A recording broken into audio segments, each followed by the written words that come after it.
몇 년 전, 우리는 PHP라는 프로그래밍 언어와 작별을 구했습니다. PHP는 꽤 오랫동안 데이터베이스와 웹서버 사이에서 중개 역할을 하며 강력한 기능과 유연성을 제공했습니다. 그럼에도 불구하고 우리는 좀 더 세련되면서도 혁신적인 접근 방법을 모색하기 위해 새로운 여정을 시작했습니다.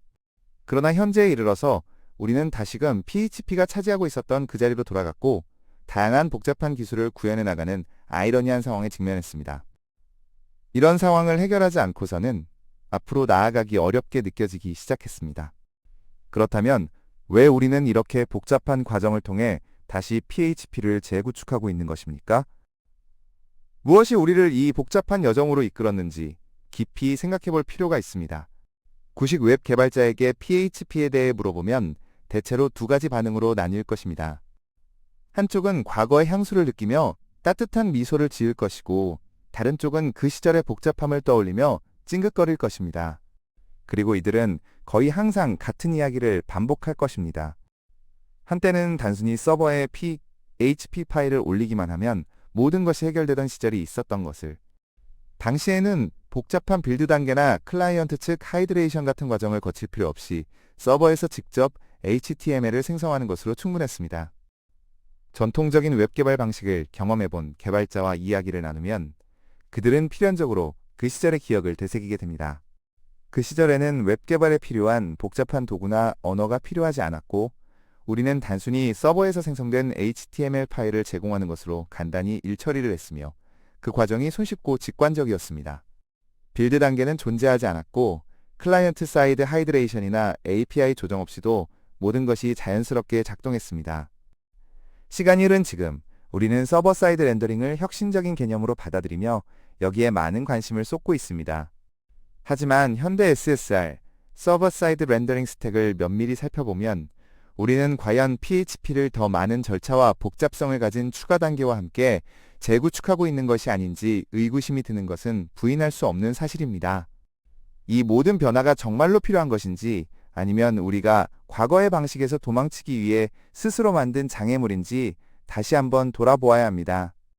최근 산업계에서는 클라이언트 사이드 렌더링의 설계가 그토록 중요시되던 시기에 프론트엔드의 모든 로직이 집중되면서 나타난 여러 문제로 인해 SSR로의 복귀가 이루어지고 있습니다. Next, JS, Nuxt, 스벨테킷과 같은 여러 프레임워크들은 서버에서 다시 렌더링을 이끌어내며 과거의 PHP나 JSP, ASP 시절처럼 단순한 구조가 효율성을 가져온다고 주장하고 있습니다. 우리는 이 점에서 분명히 커다란 변화가 이루어졌다고 생각하겠지만 실질적으로 과거의 방법으로 회귀하고 있다는 사실을 간과하고 있는 것은 아닌가 자문해봐야 합니다. 우리는 과거의 방식을 인정할 수 없기 때문에 새로운 트렌드와 기술을 도입하여 이것을 더욱 세련되게 포장하고 있음을 부정할 수 없습니다. 예를 들어 엣지 함수, 섬, 스트리밍, 부분 하이드레이션과 같은 새로운 용어나 개념으로 바꾸어 놓은 것을 통해 혁신처럼 보이도록 만들어가고 있습니다. 이 모든 것은 우리가 기존의 복잡한 구조 대신 보다 향상된 방식으로 문제를 해결하고 있다는 착각을 불러일으키는 요소들입니다. 현대의 서버 사이드 렌더링은 초기 2000년대의 PHP가 했던 방식과 유사하게 동적 HTML을 제공하고 있습니다. 즉, 사용자 요청에 따라 실시간으로 콘텐츠를 생성하고 웹페이지를 구성하는 방식은 본질적으로 유사합니다. 현대 프레임워크의 API 라우트 시스템은 과거 PHP 스크립트가 사용자 요청을 처리하던 방식과 매우 흡사합니다. 요청이 들어오면 특정 정보를 처리하고 그 결과를 HTML로 변환하여 사용자에게 보여주는 방법은 기본적으로 동일합니다. 점진적 정적 재생성이라는 새로운 개념은 사실상 고급 캐싱과 연결될 수 있으며 이는 동적인 웹페이지를 제공하면서도 성능을 최적화하기 위한 기술적 방법으로, 다시 말해 효율성을 높이기 위한 전략이라고 할 수 있습니다.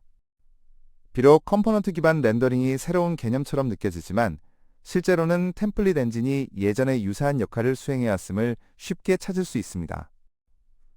이러한 기술들은 ES6 모듈이나 자바스크립트 프레임워크의 발전과 함께 진화하게 된 것입니다. 서버 성능을 향상시키고자 한 엣지 렌더링은 기존 CDN과 같은 전통적인 방법들과 결합되어 있습니다. 이는 느린 서버 응답 시간을 줄이고 웹 애플리케이션의 전반적인 성능을 개선하기 위한 또 하나의 방법입니다. 현대 웹 애플리케이션에서는 리액트 컴포넌트가 렌더링된 HTML 위에 하이드레이션 되는 단계가 필수적입니다. 이는 동적인 사용자 인터페이스를 구성하기 위해 꼭 필요한 절차로 이 과정에서 발생하는 추가적인 복잡성 때문입니다.